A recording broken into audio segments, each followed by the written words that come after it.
Here's more of our interview with Ambassador Friedman, where he addresses potential dangers to the Abraham Accords and the historic change in U.S. policy towards Israel's biblical heartland. Ambassador Friedman, great to see you again. Chris, great to be with you again. Yeah. One thing that you made history was the Abraham Accords.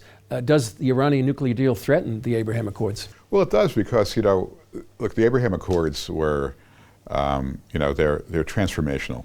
And of course, they're based on things that go beyond security. They're based on commercial interests and interests of tourism and a warm peace among peoples. But of course, there's also a common enemy, and that was a factor. I mean, all these countries were threatened by Iran. And to elevate that threat could easily cause some of these countries to start retreating into their own national security needs in a way that might make it much more difficult for them to be as open as they are today. So I would hope that the Abraham Accords could survive anything. They're really important, but they're new, and they have to be nurtured. And I do think that the commonality of a common security front against Iran, joined by the United States, is a pillar. It's not the only pillar, but it's one of the pillars upon which these accords rest. One other thing you made history is you changed the whole paradigm to Israel's biblical heartland, Judea and Samaria. Looking back, how would you express the changes of the U.S. policy toward Judea and Samaria? Well, look, we brought that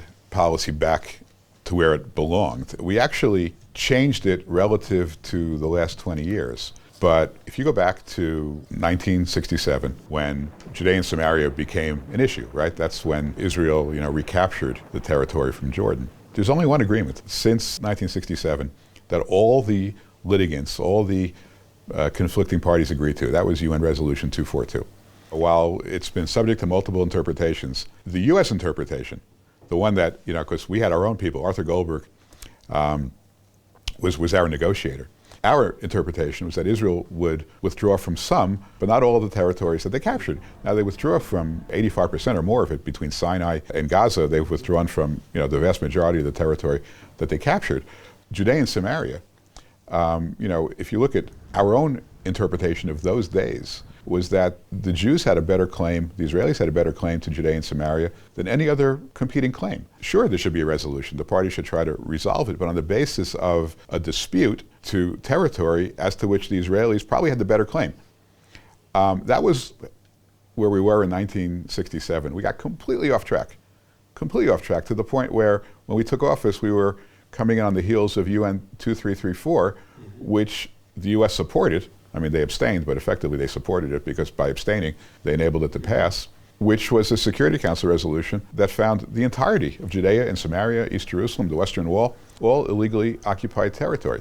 So we had gone way off track, and our goal was not to make new law. Our goal was to restore, the original intent of the parties, all the parties, when they got together back in 1967 to try to figure out the framework for resolving, the issues that stemmed from the Six-Day War. And I'm convinced that we're in the right place under international law. I'm certainly convinced that we're in the right place under the American view of international law. One thing that you and Israeli Prime Minister Benjamin Netanyahu did was sign an agreement back in October about Ariel University, and where you allowed U.S. investment or funds to go to across the Green Line and support scientific research. How important was that? It was very important. Look, is that sort of like a boycott of the U.S. funds that couldn't go to Judea and Samaria? When I learned that U.S. Research funding, we're talking about something which, by its nature, should be apolitical. Funding, research and science and better understanding. And here you have a university in Ariel, right, which is a major Israeli city. There's no scenario under which Israel would ever relinquish its control of Ariel, nor should it. And you have this university there with 16,000 students, probably at least 1,000 of whom are Palestinian. You have a model for peaceful coexistence in an academic environment among Jews and Arabs, Muslims, Christians. And here the United States is refusing to participate with it in academic research. To me, it was just an unthinkable outcome of these agreements. So yeah, we worked really hard to fix them, and we changed them all. And the United States no longer boycotts, institutions over the Green Line. They never should have, but they don't anymore. Alpha,